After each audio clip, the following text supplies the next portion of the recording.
The report that came out. Both Republican and Democratic governors love to have task forces. Every time I hear that word, I cringe, okay? Because what they do is they put a bunch of people on a committee, and they meet for about a year, and then they come up with recommendations. These are the recommendations that that committee came up with, okay?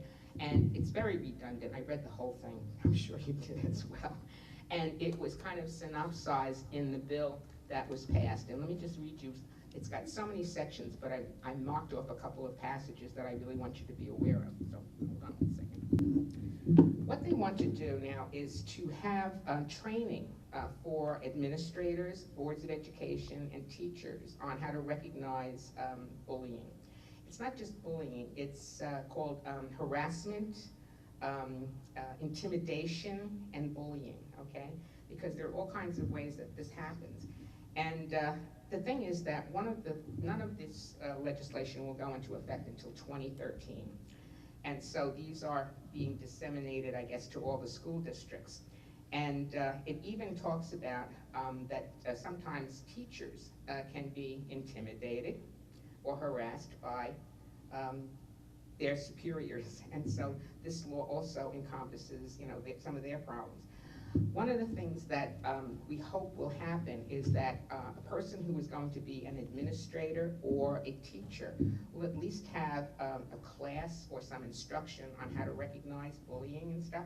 And part of this bill also says that if you see bullying and you do not report it, that you also are guilty, you're an accomplice to the bullying. This even covers bullying outside of the school, okay? Things that happen like when school is over, maybe in the playground or whatever. So that's another thing. They want each school to have a school safety team. Now, one of the things I did when I was first elected was in Fort Lee High School, we had a school resource officer. This is a police officer who is part of the Fort Lee Police Department who wants to work with kids, okay? One of my big problems was when I was trying to explain the necessity for a school resource officer was that suppose you had an officer who was being disciplined. You say, okay, you're gonna go work with the kids in the school. That could not be the situation. It had to be somebody who really, really wanted to work with kids. And I was very lucky. We had Pat Cassane, who was from the Fort Lee Police Department. And I said to him, if I ever get elected to the Assembly, the first thing I'm going to do is get a law passed to have school resource officers. Because when kids are victims of maybe domestic violence, when they are being harassed, they're not gonna walk down to the police department and say, so-and-so is harassing me. But if you have a school resource officer in the building who can see if the kid is being abused at home or in school or whatever, they can take action. But if they don't know, then they can't do anything about it. And this was wonderful, and I wrote the bill, and I was so happy, and I wanted every single school to have one, especially high schools. And as it went through, they amend everything. And by the time they amend it, it becomes not what you wanted it to be. And there was a big question as who was going to pay the police officer. Was the school district going to pay the police officer, or was the town going to pay? Now, it all comes out of the same pot, our property tax money, okay?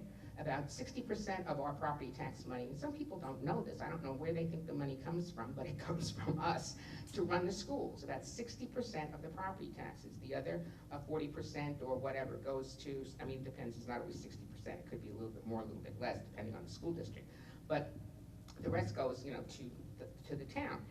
And so why the hassle? Okay, the school didn't want it to come out of their budget, the town didn't want it to come out of their budget, but in Fort Lee, it did come out of the police budget. But as it went through, they said, well, this should be optional. And so the very schools that most needed a school resource officer didn't get them. I go around and I speak to many, many school groups throughout the state because I love teaching. And I'll ask, do you have a school resource officer? And the best schools have one, the others do not. So it's really, a little bit is better than nothing at all, but it was not what I had envisioned initially. Another part of this says that there has to be a formal protocol that will be used if there is abuse, say, in the school from administrators or Board of Education members, and that would have to go to the county superintendent of schools. Um, as you know, we have 21 counties, and some of them, I don't think at this particular point in time, have county superintendent. And the county superintendents are only in for, I think, 2 years, and so very often some problems don't get addressed as We only have 10 county superintendents. All have 2 except one has 3 districts. Mhm. Well, I felt sorry. Aaron Graham was our county superintendent, and I went to him on many occasions about different issues that, education issues. And he really, really tried. But Bergen County has 70 districts. Gloucester County has 13. Monmouth County has 40. Now, how do you expect the people to do, a good job when some of them have such huge amounts, and of course they all get paid the same amount?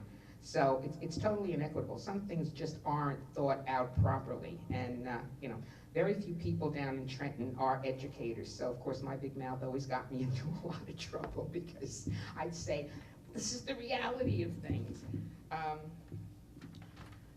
They want the schools, Monday in October of each year is going to be a week of respect. And I go to some schools and they really do make an effort, to, have kids to be respectful of one another.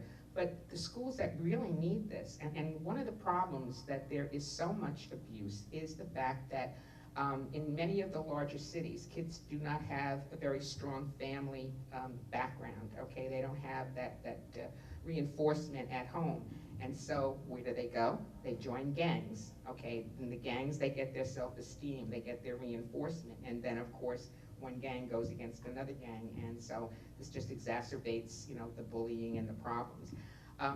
The bill also talks about the psychological implications of bullying, not only on the child that's being bullied, but on the bullier, okay? And when people are under stress, it causes psychological and physical problems. And many of these kids, both the bullies and the bulliers, attempt suicide. And that's another thing that has to be addressed in this bill. I can talk and talk and talk and talk because I'm a politician and a teacher, so I can go on forever. But if you have questions, I'd be more than happy to answer them.